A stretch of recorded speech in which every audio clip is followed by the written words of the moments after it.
Hello everyone, welcome back to Isadora. It's really good to be back. Hope you're having a good week.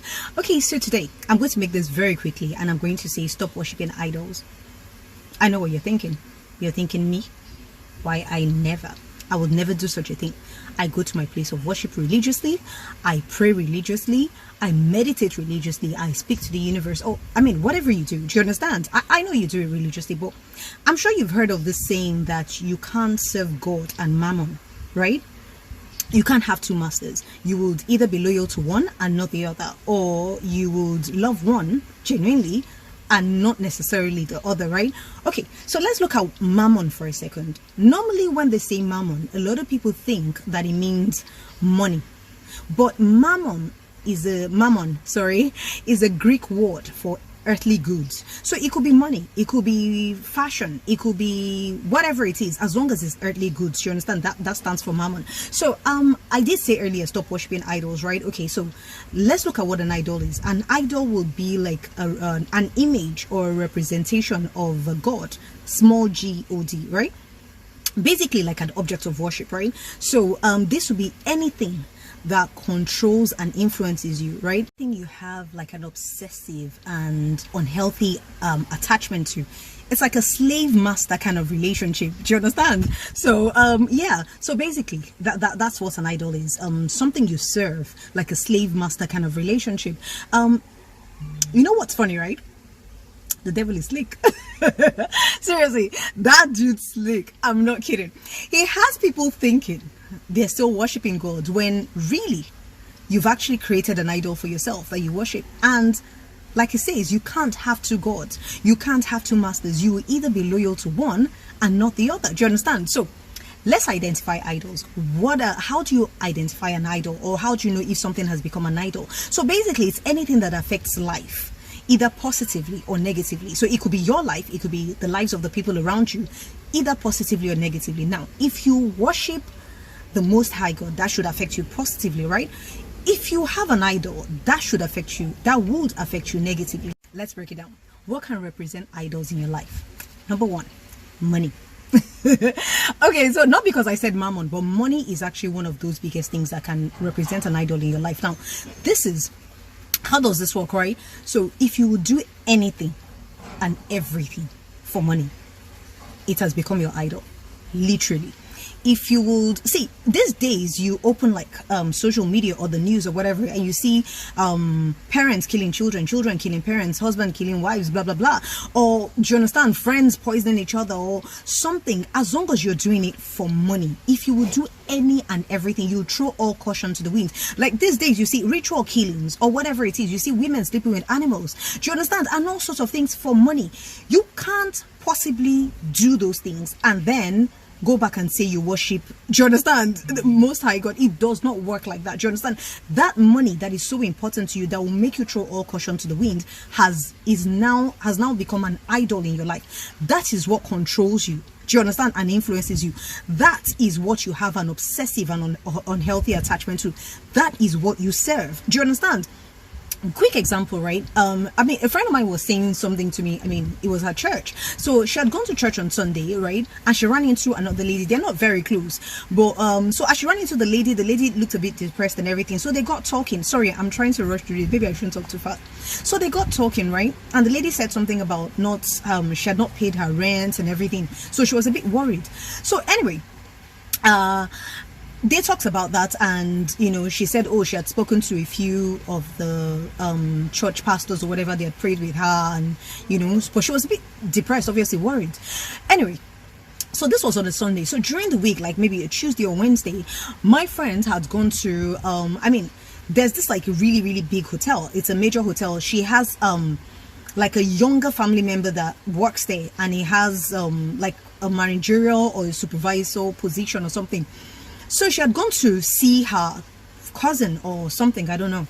So anyway, she got there, and obviously she waited at the reception, and then her cousin came and they were having a conversation at the reception, and this lady walks in.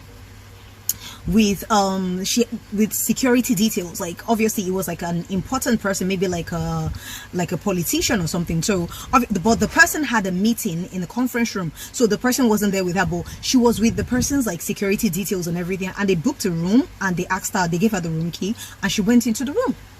So obviously, so my friend was saying to her cousin, like, oh, I know this lady, like she goes to my church and everything, that for her obviously she was looking for money for rent, so maybe that's why she's actually resorted to doing this or whatever it is. So anyway, that situation went past. On Sunday, the following Sunday, she was in church and it was testimony time, and this lady got up. I went to the front of the church and said, oh, praise God. You won't believe, last week Sunday I didn't have money for rent, I didn't have this, I didn't have that, and God did it for me. God provided money for me and I paid my rent. Praise God. And everybody was like, oh my God, God is so amazing. My friend was like, she was like like completely gobsmacked, like, what just happened? I know what you did. That's not good. That's not good. That's not good. Yes, you got the money, but that wasn't good. Do you understand? So anyway, so this is what like I said, at that point, I just, that was just an example, by the way, but it's how people still think, do you understand, they serve God whilst they don't. It's just like going to church to play, or going to your whatever place of worship. I apologize, not church, whatever place of worship, do you understand? Or it's like saying you do that, but that's not really what you do. You already have what you serve, basically. The next point is sex. Trust me, this is actually one of the most dangerous idols. And how can it affect you negatively? For me, this, if you really know how bad this can get, right, you would want to abstain from it. Trust me when I tell you that is terrible. Like, what is sex, right? It's called sacred energy exchange. Is the easiest way to exchange energy with someone. So for those that think, oh yeah, I can sleep with this woman, sleep with that woman, oh that man looks hot, oh let me just go and sleep with him, oh this one sleep with this. I mean, if you don't know, then you know, I get it. But I mean, at the end of the day, like, if you realize how detrimental this can be to your life, like for instance, like I said, sacred energy exchange. Do you understand? If you're sleeping with somebody that is as evil as shit, sorry, excuse my French, you're exchanging energies with that person. Do you understand?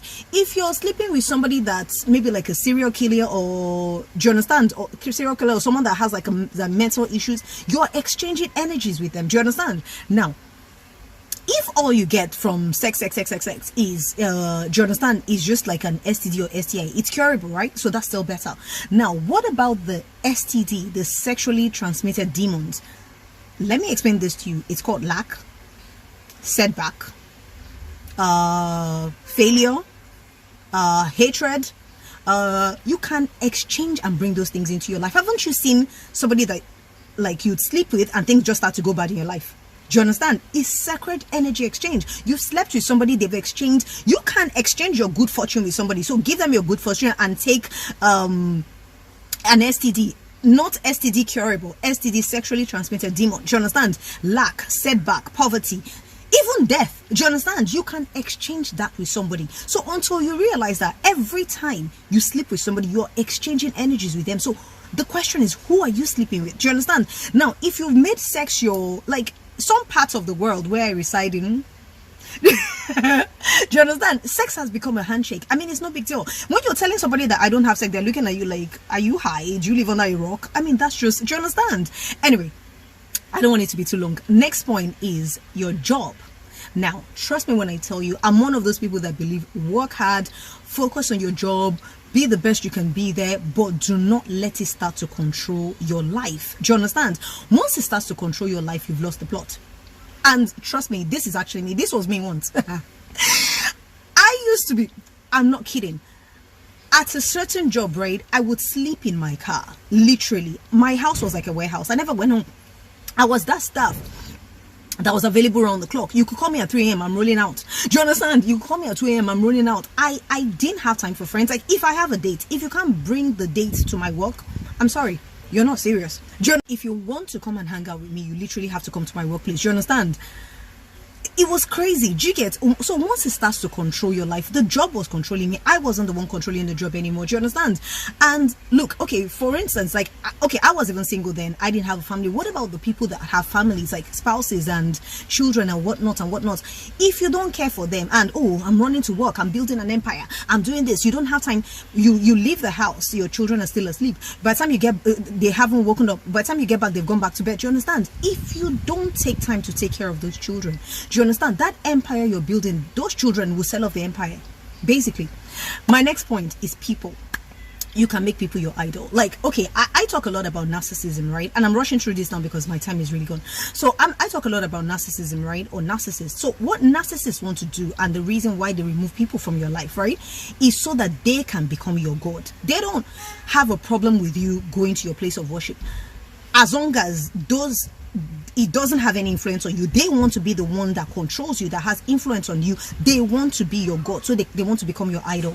So let's put that aside for a second. What about relationships? So haven't you seen those relationships that people break up and then the next thing somebody goes to commit suicide? How can somebody affect your life or control your life that much that you think your life is worth that relationship? Do you understand? That's even extreme. What about those relationships that when things are not going well, you can't eat, you can't sleep, you can't concentrate, you can't focus? That person has become your idol. Literally, that's who you worship, that's who you serve. Because at that point, you've lost all sense of reasoning. You can't sleep, you can't eat, you can't focus, you can't work, you can't do anything. Do you understand? It has to be about this person 24/7. Do you understand? That person has taken over the place of God in your life. Only the Most High should have that position in your life. I'm rushing through this. So the last one is the very tricky one, and it's religion. Here's the thing. We can get so religious that we'll create an idol for ourselves and stop serving. You don't realize it. Do you understand? People can get so religious that, and how does this work? Human beings are all about the outward appearance. Do you understand? Whilst the God you claim to serve is about the heart. So you see a lot of people like, oh, look at this one. They can judge. Oh my God. The most religious people are some of the most judgmental people ever. And if you're really serving the big G, do you understand? He says, judge not, lest you be judged. But they don't know that. Look at this one. You didn't dress, you're not dressed the part. You don't talk the part. You don't do this the part. As long as you're not in your, do you understand? And carrying your gigantic Bible and talking the part and speaking, oh, yeah. Do you understand? Oh, how are you? Bless God. Do you understand? People think you're not. Do you understand? They start to judge you. I'm talking about a lot of religious people.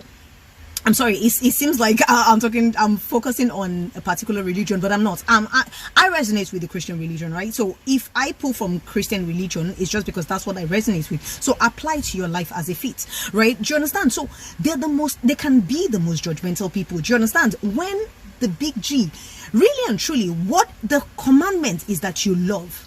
I tell people love is my religion, right?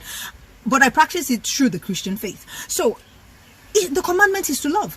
Do you understand? If you genuinely love your fellow man, you won't judge them. If I pull from religious precepts, it also says that, well, Jesus said, I didn't come for the righteous, I came for the sinners. Do you understand? So isn't it saying, do you understand, as a religious person, accept people just as they are, come as you are? Do you understand? Because it's really for the sinners. If they know any better, do you understand, they will do better. That's just what it is. So aren't you supposed to carry them along as opposed to judge them, as opposed to chastise them, as opposed to ostracize them? Do you understand? That's not what you're supposed to do. Leave judgment for God. Do you understand? I tell people that on the last day, if you do believe in judgment day, you'll be surprised the people God will pick as his own people. You'll be very surprised. It's not the people you even think God will pick. Do you understand? You'll be very surprised. So sometimes we can get so religious that we even forget the instructions of the God we say we serve. Do you understand? And create an idol for ourselves. Do you understand? We create this idol that is unrelenting, unloving. Do you understand?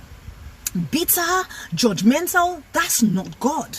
That's another idol. Do you understand? Yes, you call that idol God or whatever it is, but that's your God. That's not the Most High God, because the Most High God is accepting of people no matter who you are, no matter what you look like.